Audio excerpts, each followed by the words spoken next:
asalaamaaleykum mbokk yi ñuy seetaan ANACIM moo ñëwaat di leen indi seen xibaar météo taw na tawati tawaat ci réew mi te loolu moo nar a woy incha allah guddi tey jii jëm ba ëllëg ci fajar ci boori bët saalum réew mi foofee nga xam ni ñu ngi fay xaarandi taw yoo xam ne dinañu ànd ak dënnu incha allah waaye xaw a laalaale tuuti sax boori centre sud réew mi muy boori Fatick Kaolack jàpp Kaffrine wàccaale tuuti sax ba boori Tambacounda ca penk ginnaaw loolu nag dinañu nemmeeku tàngoor ci boori bët gànnaaru réew mi incha allah ci digg bëccëg ëllëg ak asamaan soo xam ne guddib tey ji incha allah dina amee niir yoo xam ne dinañu muur bët saalumu réew mi yëpp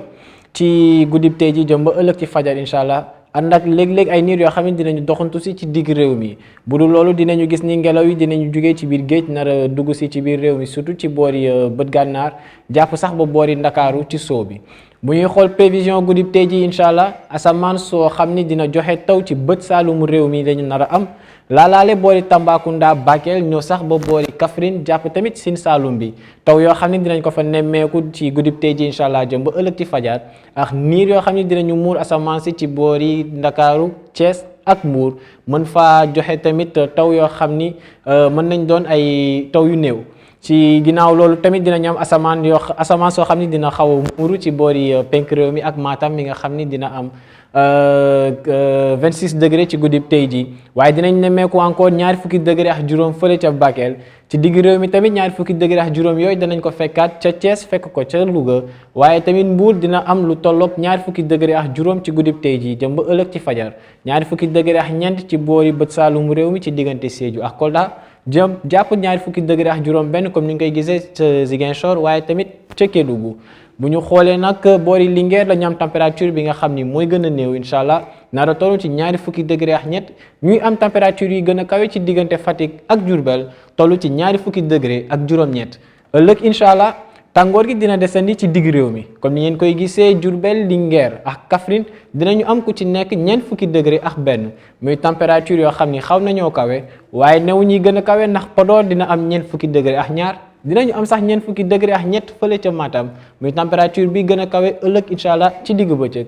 bu ñu xoolee nag ci digg réew mi ay température yu tolloog fanweeri degré ak juróom dinañ ko nemmeeku ca Thiès dinañu am fanweeri degré ak juróom benn ca Louga waaye tamit fanweeri degré ak juróom ñett yoo xam ne dinañ ko nemmeeku ca Fatick ca Kaolack amaat ko incha allah ca penk réew ma fële ca Bakel boori bët saalumu réew mi nag température yi dinañu xaw a diggu doomu tuuti toll ci fanweeri degré ak ñett ci diggante Ziguinchor ak Sédhiou lu dul Kolda mi nga xam ni dina am fanweeri degré ak juróom-ñeent ci noonee taw yooyu tamit dinañ ko fa yaakaar incha allah guddib tey ji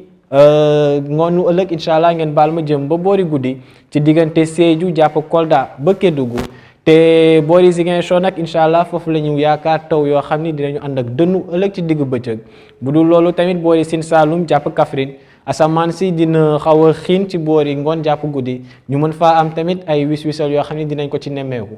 incha allah donc bu dul loolu tamit température yoo xam ne dinañ xaw a dese kawe ci boori sow réew mi mbokk yi jàppaleen ni taw yi desandi nañ ci dinañu des incha allah guddib tey ji jëm ba ëllëg ci fajar ci boori bët saalumu réew mi taw yoo xam ni dinañu xaw a ànd ak dënnu waaye dinañ ko nemmeeku sax nag ba ci boori Kaffrine Fatick ak Kaolack jàpp guddib tey ji jëm ba ëllëg ci fajar nar a ñëwaat incha allah ëllëg ci ngoon jàpp guddi ci boori bët saalumu réew mi waaye rawatina fële ca Ziguinchor bu dul loolu tàngoor goo xam ne dina xaw a tar tuuti ci boori digg réew mi lañuy am jàpp bët gànnaar ci diggante Podor ak Matam waaye bu ñu ñëwee ba boori Saint-Louis Ndakaaru ak Mbuur température yi dinañu xaw a wàcc tuuti ndax clémence boo xam ne dinañ ko fa nemmeeku looloo neew seen xibaar météo mbokk yi ñu leen di ñaan ngeen di woy di topp xibaar yi dikkee ci ANACIM ci xarale yi di leen dig daje altine incha allah di leen ñaanal jàmm wasalaam